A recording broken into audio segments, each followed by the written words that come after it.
Hoodie போட்டபடி மலையில் jogging ஓடிக்கொண்டே கேஸை பற்றி அலசுகிறான்.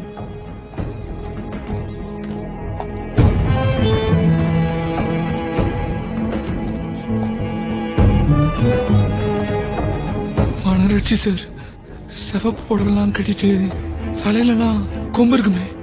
நடு சாமத்துல திடீர்னு எந்திரிச்சு என்னை விட்டுடின்னு செவத்தை பார்த்து கத்திக்கிட்டே இருந்தாரு சார்.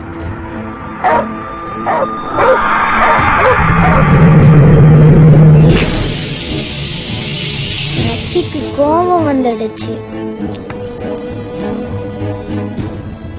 உக்கரமா, குரூரமா, பேய் பிசாசுகள் போன்ற உருவங்கள்ல வந்து மனுஷங்களை ஆட்டி படைக்குமா.